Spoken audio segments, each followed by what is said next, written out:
But yeah, man, you know what I'm saying? It was tense in the room, and a lot of people didn't understand it. The Bounty had to really explain his relationship with Bone Crusher and his relationship with Reese and Big. You know what I'm saying? Like, yeah, I got a relationship with Reese and Big, but Bone Crusher let me stay at his house when I was homeless. You know what I'm saying? Yeah. Bone Crusher did a lot. He gave me my first break in Atlanta. You know what I'm saying? So he did have a loyalty to Bone Crusher the same way he had a loyalty to Reese and Big. So all he did was just pull himself back, and he said, I told Reese and Bigelow, you know what I'm saying, not to do that, you know, not to do that song, period. Yeah. But they decided to go and do it. And when they did it, whatever happens, happens. So I understood where he came from, but you know what I'm saying, I think that had a lot to do with Map Coalition not working. Right. And then it was a couple other things, man. So all in all, I just feel like I don't know what the problem is as far as us coming together and us building whatever we need to build as far as Jacktown, bro. But you know what I'm saying, our floodgates just have not opened. I don't know what it's gonna take to make them open. It been that even when I was youngster coming up in the music game, it been crab in a bucket. But what I will say about this generation is that I do see a lot more support. You know what I'm saying? Like, you know, with the internet allows you to be able to see how people are dealing with you. You know, back in the day we didn't have internet. We didn't, bro. We had to get out there and pass out flyers. Yeah, hard copy. Put posters on the street poles. Yeah. And y'all woke up and seen street posters everywhere, and we was up all night doing this shit. Yeah. But now, you know, internet will show you the love that you get. And I'm seeing a lot of artists from around here that's getting a lot of love. Yeah. You know, I don't know if they paying for views. I don't know if they paying for followers or whatever. Yeah. But like you said, Zeke, I don't know a lot of them. Zeke, Flawless Always. Yeah, fuck Flawless, man. Lonnie and killed 200. It, you know what I'm saying? And 200 killed it.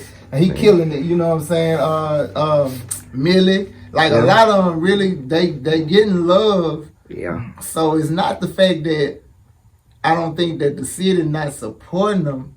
It still boils back down to those resources. Because even outside of the music, Jew, and outside of the views, you still got to have a resource to say, I see you, what you're doing. You know what I'm saying? Lonnie was, like you said, he was at that point. Yeah. And it was finna happen for him. Yeah.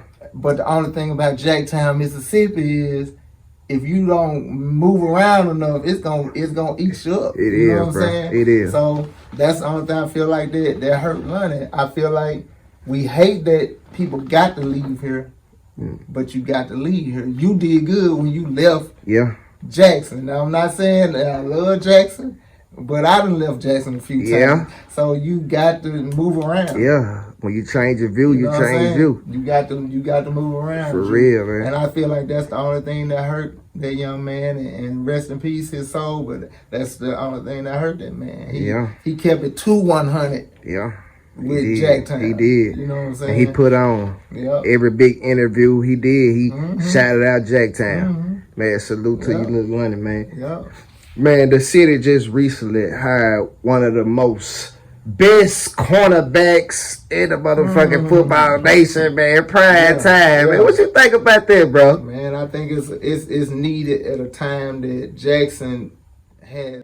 I feel like that was brought to the city at a time where we really needed some positivity shine on our city, bro. Because right now we really known for negativity. We really known for all the killing that's going on. Yeah. We known for the potholes in the city. We known for you know what I'm saying, money being stolen from politicians and all kinds. Like, we known for a lot of negative stuff in Jackson. And when I first heard about prime time, I was like, man, they ain't gonna do that. They ain't gonna do that. Like, it sounds good, but I don't think Jackson can afford prime time. So when he actually came, I was like, okay. Yeah. You know what I'm saying? And you can see, I think LeBron James, they say he tweeted and said prime time came through the city like Akeem on Coming to America. You know what I'm saying? Man. He most definitely got the coins, He man. can do it. And it's not, I'm telling you, Drew, it's not so much the coins though, man. It's just the notoriety. You know what I'm saying? The one thing that I feel like David Banner could have done, and I feel like in the beginning, Banner had a lot of animosity as far as what it took him to get out the mud. Yeah. You know what I'm saying? Like, you know, you even know when you was young and your parents always told you, boy, I used to have to walk to school. Yeah. You know what I'm saying? Boy, I used to have to do this.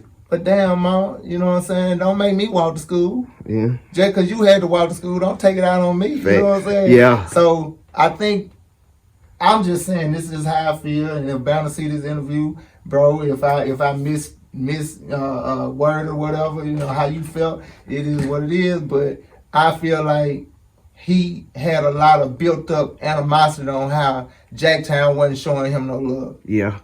Because I can't say that. Yeah, right. Jacktown wasn't showing him no love. He did ride around this bitch in a busted up van selling beats and shit, and niggas wasn't fucking with him. You know what I'm saying? He didn't get the love out of Jackson that he got when he went to Atlanta. Right. So, but the thing about it is, don't take that out on your city. Yeah. You know what I'm saying? Yeah, them niggas didn't do what they were supposed to do and help you out, because they didn't do that shit for nobody. Right. They didn't do this shit for you. They didn't do it for me. Right. But you know, the one thing I feel like he could have done, and if the Lord ever put me in a position that I plan to do, is don't look at it like you giving a handout to the next nigga.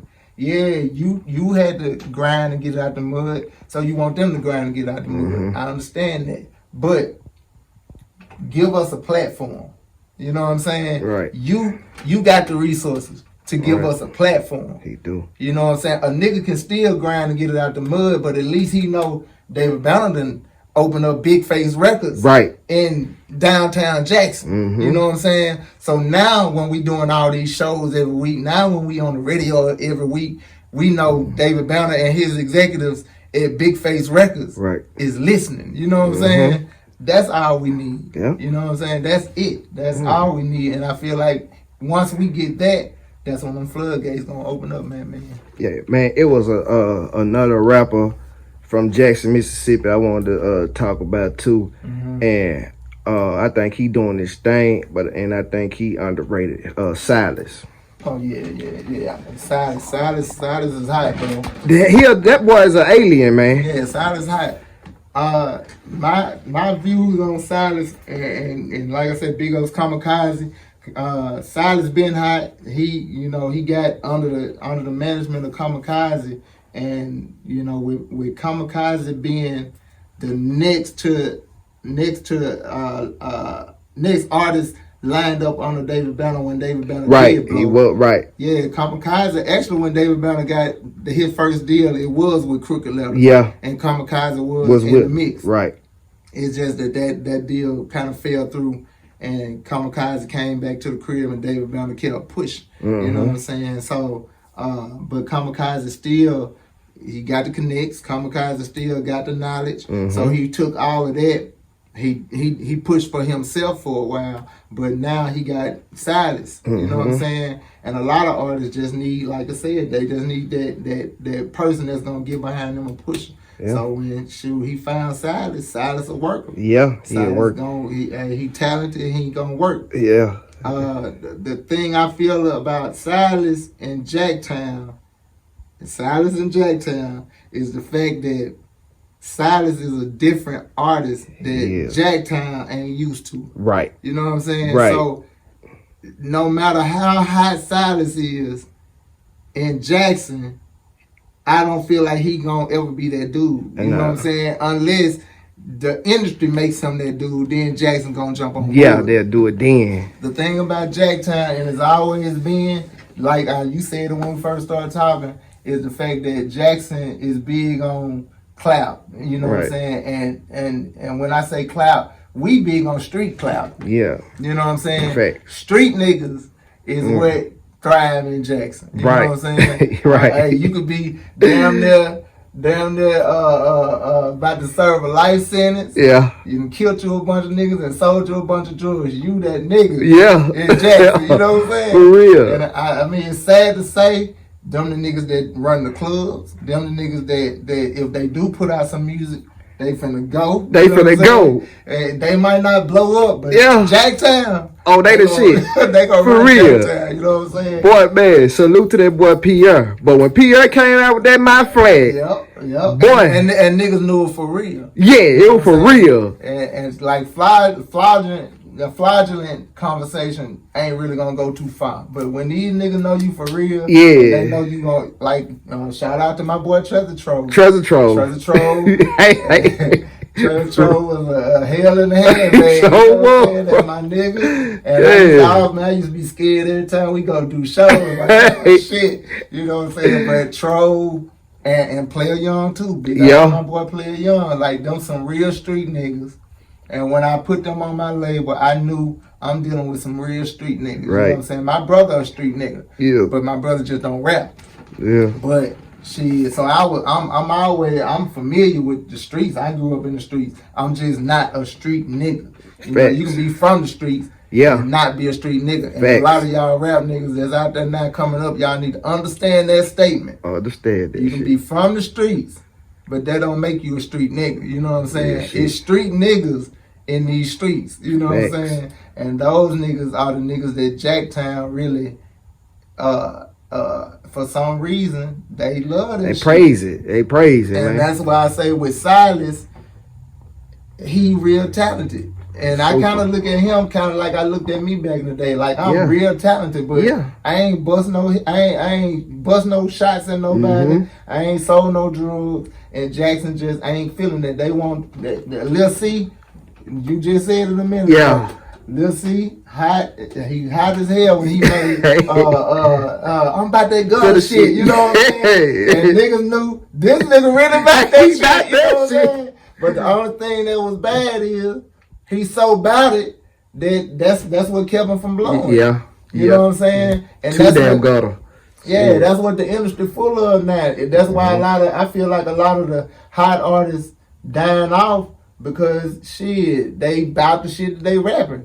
And if they ain't really about the shit they rapping, they trying to prove that they can be about that shit. And you know, hey, somebody gonna see if you about this shit that you rap. Right, boy. Yeah, so Silas is hot as hell. He got a deal. So it is people here that have deals. But it just ain't the floodgates. It just ain't open yet. They ain't opening. You know, Silas got a deal. I don't know the ins and outs of his deal, but he got a deal. You know what I'm saying? Man, salute to Silas, man. Man, drummer, bro, man, boy, it was my pleasure coming up in this motherfucking Track Star, man, shit to interview the motherfucking OG. Since 2002, man. Start playing with me, you know what I'm saying? For real, man. And like I said, shouts out to all the engineers that's in the game that's been doing their thing. You said I was probably one of the only studios back then. Back then. I don't think I was the only one, but you were the hottest one. I was the hottest one. You were the hottest one, bro. I don't like to pump my own self up, and I let y'all do that for me. But you did that, bro. Shouts out to E, Collins Drummer. He was doing his thing back then. Shouts out to 16 Bars. 16 Bars, KJ. Shouts out to Hershey Black. Shouts out to my dude Slim, Air Slim. Salute Air Slim, man. Yep, shouts out to Slim. And one thing y'all know about drama, and my boy Troll had a song out a long time ago, I never hated. You know what I'm saying? Never, my nigga, never hated. One thing I don't know, if some niggas around here that never hated on me, and if you have, you know, I feel sorry for your soul, but I ain't never hated. You know, even when I moved to Texas like you moved to Texas. And I used to have niggas call my phone, wanting to get in the studio while I was in Texas. And I say, shit, here, call KJ. You know what I'm saying? I send them to KJ, or I send them to E, or I think I done gave out Hershey number a couple times. Like, I'm gonna show love. You know what I'm saying? I don't care if you record a million other places. When you come back to me, I'm gonna bring you in the same way you left out. You know what I'm saying? So I don't hate. Y'all don't hate. You know what I'm saying? Don't shit on me. Don't shit on you. You know what I'm saying? Man. Yeah. Man, my nigga Joe, man. Yeah, This is, man. bro, man, so crazy TV.